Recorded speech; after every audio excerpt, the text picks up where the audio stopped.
Welcome to Schoolin' Around, a podcast hosted by Branching Minds featuring prominent leaders, subject matter experts, and thought innovators with their perspectives on the current challenges facing K-12 education.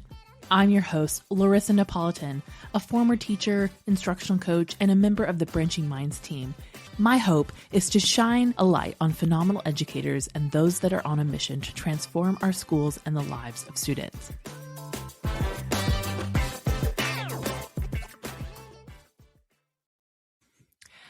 As a school leader, it's easy to focus on the never-ending list of problems to solve, the urgent emails, the daily challenges demanding your attention. But when was the last time you paused to reflect on what's going well? When did you take a moment to celebrate the wins from this year so far? As I mentioned in a few episodes back, in education, recognizing those victories is crucial. The constant pressure to solve problems can quickly lead to burnout for many leaders. Taking time to acknowledge the successes, big or small, can reignite your motivation, inspire perseverance, and remind you why you do this important work. This past January, I had the privilege of asking school leaders in Texas this very question: what's going right in your district? During the Texas School Administrator Conference in San Antonio, these leaders stopped by our booth to share their stories of success. Listening to their achievements was not only uplifting, but also a powerful reminder of the incredible impact that they're making. I hope their stories inspire you to reflect on your own wins and find encouragement in the progress you're making every day. I'm here with Jamie Robinson today. We're talking about great things that happen in your district. So go ahead. I'm going to tell me about yourself and your district and your role. Okay, I'm Jamie Robinson, and I am the proud superintendent of Karnes City ISD. I began there on June 2nd this year. Wow, so not very long. So you probably are just getting to know what's going on in the district and sort of getting the lay of the land and everything. Yes. So tell me, what's something really cool that's happening in your district that you've noticed so far? Well, we had a couple of schools failing, and through some very serious focus and adjustments, we're already getting traction and seeing that our Tier 1 instruction has gotten much better. We're aligning our strategies, really doing a great job of coaching our staff, and so we're moving the right direction. That's always really great. Are there any key factors of that work that you feel like have made a big difference, or that maybe that your staff was like, yes, thank you for like pushing us in that way?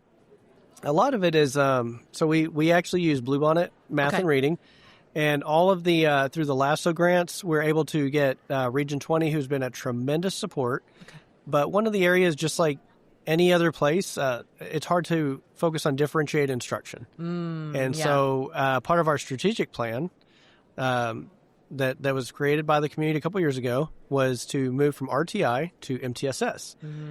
That's my jam. And so I am loving that we've started working with Branching Minds to get some trainings this spring, and as we're putting the information out, I'm putting together an MTSS handbook, and I've worked in Bernie, who uses successfully, and we had great progress there. And Granbury ISD, we had great progress there when I was at the high school and across the district. And so I'm thankful we can bring it to and when people are like, I don't know, I'm like, hey, I've lived it 3 places. It's good. You're going to be thankful. You're going to be able to pick and choose this recipe, and it's like a how-to manual for a kid when you put all the information, you track them, and you have all the data points. So I'm excited that we're going to make some more progress. Well, and that move to MTSS from RTI, it just is a little bit of a bigger umbrella of things going on, and it's putting all those pieces together, right? We talk a lot on the podcast about supporting the whole child. So it really does help bring all of those things together, a better picture for the kid, helping them support that. So that's really cool. I'm excited. I mean, it's always really fun to see sort of that launch of not only Branching Minds, but just MTSS and some of that initial groundwork. And we know it's hard work. It takes, 3 to 5 years to start seeing movement. But the fact that you're already seeing some success from some of those intentional things, that's really awesome. And we've had a higher, really a lot more referrals, a higher number of special education referrals than I would typically expect. And so that tells me there's some systemic issues and some more training. And what's really the root cause to all that? And so now with Branching Minds, of course, they have different examples and strategies and how-to videos. There's, and then of course with Bluebonnet, there's so many other tools. Mm-hmm. So we're taking all of that, and instead of it being one more thing, it puts it all together. Yeah. And that's where my teachers, the principals and some of the teachers that have seen the kind of the preview to all this, and we've done some mini trainings already.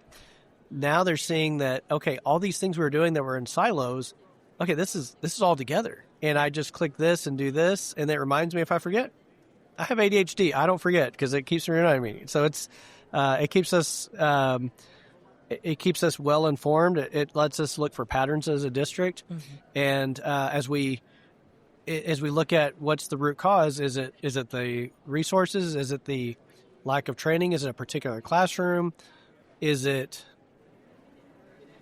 what's the pattern? And mm-hmm. So this will help us pinpoint that too. Yeah, it's almost like it's a flashlight in a dark place of mm-hmm. trying to figure out what is the root issue and how can we really support students. And, like we can talk about it like big picture, but in the difference, like come down to it for some students, this is such life-changing to be able to give them that support. And so that's really exciting to hear. And I'm really proud. We have so many great people in our district, and there were just circumstances that they lived through that they started last year was a good shift, and I get to come in as they're climbing up. And we have Joanne Gutierrez, who's our curriculum coordinator director. She's been doing fantastic, and everybody's starting to see how it all fits together. Yeah. And our board's been very supportive, and we went from we had one campus that went from an F to a D, almost a C. It was a 69. That was still growth. We celebrated. We had a middle school that went from an F to a C, almost a B, and our high school had they were number one in their comparison group. So we have a lot of really good things going. Yeah. But this just takes it to that next level, and especially as we're moving to the new testing platforms and the unknown, we're getting some very good traction. Yeah. Well, and that's the thing. You got to build that momentum. And when you start to see those wins and you celebrate those wins with your team, you can start to even that. And that builds that collective efficacy, right? And it's like, okay, now it's harder to be the naysayer. And if everybody else is on board, I got to get on with this too. And so it helps bring that team together. So that makes a big difference. Well, I love hearing about this because this is it just helps encourage me. The work that educators are doing is making a difference. And it's really cool to see that when you kind of bring that team together and bring the right tools and the right curriculum and all those things, you can really push forward. So yes, yeah, I have the right team, and now we're getting the right tools, and I'm very excited. My name is Heather Carnes. I'm Director of Curriculum and Instruction and Federal Programs at Winona ISD. I am so excited about our Parent Academy. We have done this several times throughout the years, and it's coming up in February. We have an opportunity for parents to come and participate in a conference-style day. So they'll receive a little booklet and a list of sessions that they can choose from, and they'll make their way through the programming. We have opportunities ranging from how do I know what mobile apps are safe for my children? How can I keep them safe online? To what are some free things I can do in the community or in our region? To how do I help my child with math homework? And so they can choose from 5 different sessions throughout the day. And we also have a community resource fair with other community partners who come and provide them information, assistance with accessing programming, accessing support, and helping them become stronger parents and tune in with their community. I love that. That is amazing. Because I think that there's so many parents. I mean, I know I have siblings that will text me like for homework help, or they'll ask me questions about education in general. And I think there's a lot of times that parents, they want to help, or they want to know the good things to do with their kids. And so like providing that information for them, that's support for them, and supporting supports the students. That's amazing. I love that. When did you guys start this? Our first Parent Academy was in 2019. Okay. And so we've done it for several years. We took off a couple of years and did a different project. And now we've come back to Parent Academy because people love it. We also offer free childcare that day and breakfast and lunch. So the children come, they have their own little cycle of activities that they do and things that they take home. But it's a full day of support for families. I love that. Well, thank you so much for just telling me about something amazing happening in your district. That to me, it just reminds me that districts are doing such great things to support students and families And the more that we talk about it and tell people about it, it's just really fun. I am excited to share that with our audience because I think they'll love to hear more about that. Absolutely. Thank you so much for having me. I'm Denise Morgan. I'm from Campbell ISD. I'm the superintendent in Campbell ISD for 9 years. We are a rural 1A, six-man football school, and we have 307 students, pre-K through 12, under one roof. Wow, that's amazing. So what's something really cool happening in your district? So we're pretty excited. We actually are one of the schools that decided to jump into the Bluebonnet educational learning platform with reading and math together, and we've seen great success. One of the things that we're very excited about is, as a small rural school, we have one teacher per grade level. And then if you teach in the secondary level, you teach all the subjects. So if you're teaching English, you teach all levels of English. So having a Bluebonnet come in has been a game changer for us, for brand new teachers who don't have someone to go back and forth and discuss lessons and make sure they're hitting the depth and complexity of the TEKS. Bluebonnet has changed. So we were in a school improvement situation and we no longer are. We've jumped up to a B and we're hoping for that A. That's really amazing. In 2 years. Yeah. So can you explain a little bit what Bluebonnet is for our listeners? So Bluebonnet is a state curriculum that was produced to try to help school districts get better faster. Wow. I think is the best way to say that. Yeah. It came out of Amplify and Eureka. Okay. And it's the Texas version of the Amplify was the reading, and then the Eureka Math and Carnegie Learning are the math platforms. Okay. And so they produced a Bluebonnet, which is the Texas version of their curriculum that matches to the TEKS of the Texas essential knowledge and skills. That's great. And I know that for smaller districts, having that support for resources is so essential because you have less people on the ground. And so like having the right resources is really important for your students. So that's really cool. I'm glad to see that you're having success. I know that always feels really great. You're like, what we're doing is working. And so I'm so happy to hear that. So thank you for telling us about it. Well, thank you so much for having me today. I appreciate it. Hi, I'm Renata Rogers. I'm from Temple ISD, and we are a district in between Austin and Waco. And we have about 8,700 students, and we are probably considered a small urban district. About 70% of our students qualify for free and reduced lunch. About probably 13% of our students are emergent bilingual, and about 22% are considered or identified as special education. So lots of needs in your school district. Lots of need. Yeah.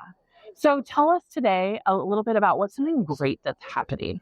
I think something great that's happening in Temple right now is the growth and development that's happening at the campus leadership level. As you mentioned, we have a lot of needs in the district, and it's impossible for the principal to meet all of those needs.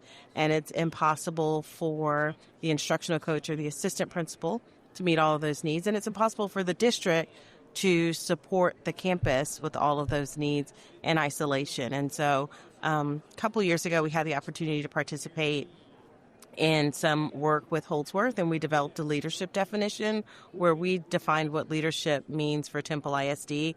And one of the key pillars of our leadership definition is to invest in growth. And so we just decided in Temple that everybody grows. And through that belief, we have really invested in the growth of our instructional coaches, our assistant principals, and our principals so that everybody is an instructional leader in the district. And so there's not a vacuum of knowledge. There's not one person who holds the knowledge. The principal knows what the assistant principals know. The ICs know what the assistant principals know. And it just helps everybody to kind of share that responsibility of moving the campuses forward instructionally. I love that. I think that sort of shared knowledge and that kind of gives a good shared leadership environment as well, and that everybody is an important part of the district. And I love that you kind of identified the fact that it, like, starting with the leadership, that's where that happens. I've sort of thought for years of like, it's all about training the leaders to make sure that we build that foundation, and that's where a lot of the culture starts. And having the leaders that are able to hold the vision and inspire and support everybody else. Right. If you don't have the leaders engaged, involved, and have their buy-in, then you get this culture effect where it's the district is making us do this. The district is telling us this is like teachers and campuses feel like the district is doing things to them. And when the principal buys in and it's not even really buying in because they're a collaborative partner in all of it, when they are sharing that vision with the campus and pushing the work forward because they see the purpose and the value, then you get a completely different impact and a completely different culture. And the teachers start to buy in as well. I love that. Well, thank you so much for sharing with us today. I'm excited for that shout out to Temple, and just glad to hear some great things are happening. Thank you for having me. My name is Joy Crawford. I work at Lackland ISD. I'm at the elementary school, and I hold a couple different hats because we are a small district. So 504 coordinator, MTSS, testing coordinator. Yep, wearing lots of hats. Yes. Okay. So Joy, tell me something that's really great that's happening in your district right now. Well, when I took this job as MTSS coordinator, I really didn't know what MTSS was.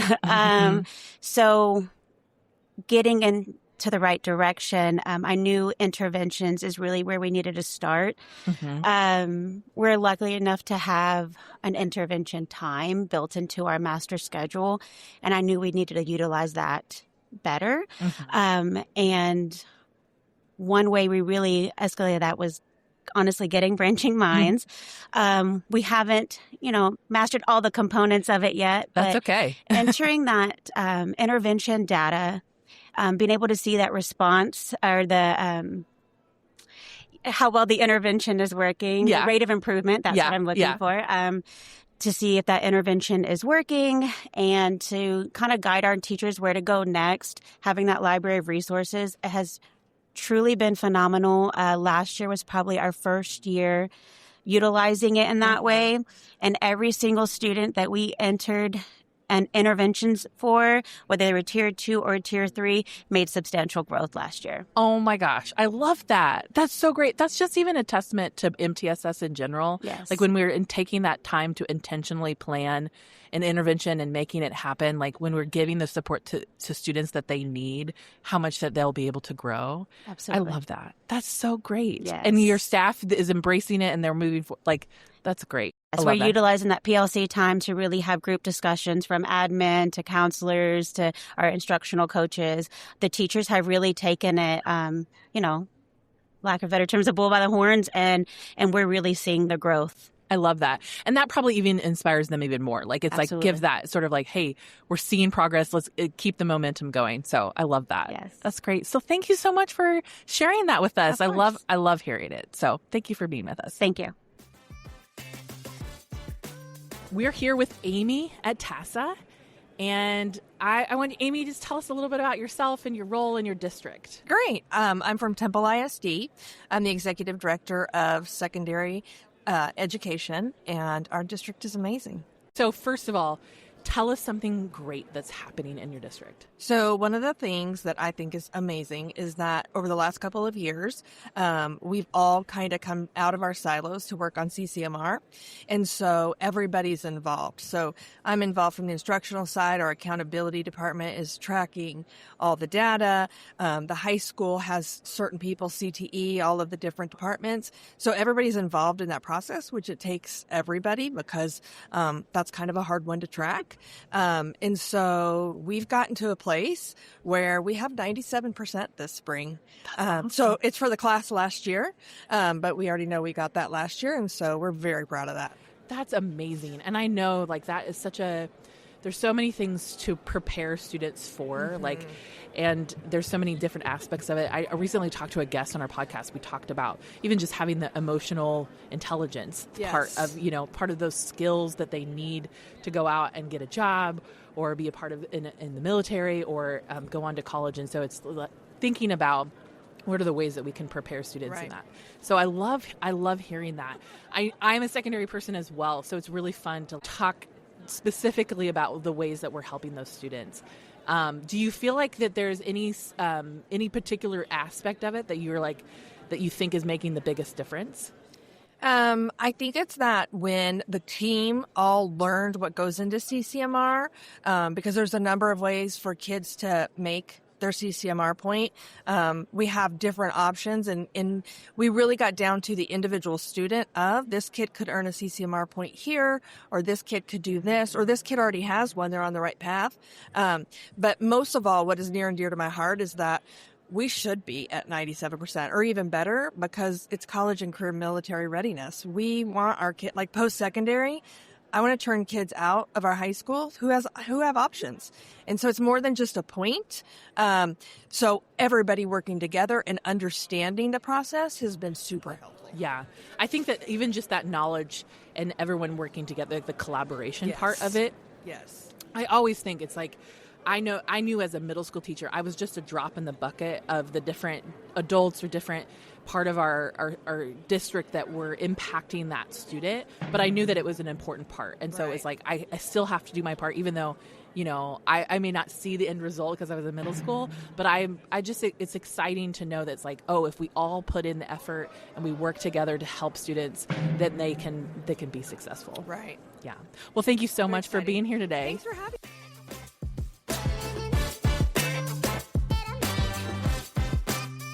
Thanks for listening to Schoolin' Around, a podcast hosted by Branching Minds. Go ahead and subscribe to our feed wherever you listen to podcasts. And don't forget, if you are enjoying our content, would you do us a favor and rate and review our podcast on iTunes? This helps others find our podcast and lets us know how much you love what we're creating. Branching Minds is an educational technology company using learning sciences and technology to help districts effectively personalize learning through MTSS. To learn more about us, check out our website, branchingminds.com, or follow us on Twitter, Facebook, or LinkedIn at Branching Minds.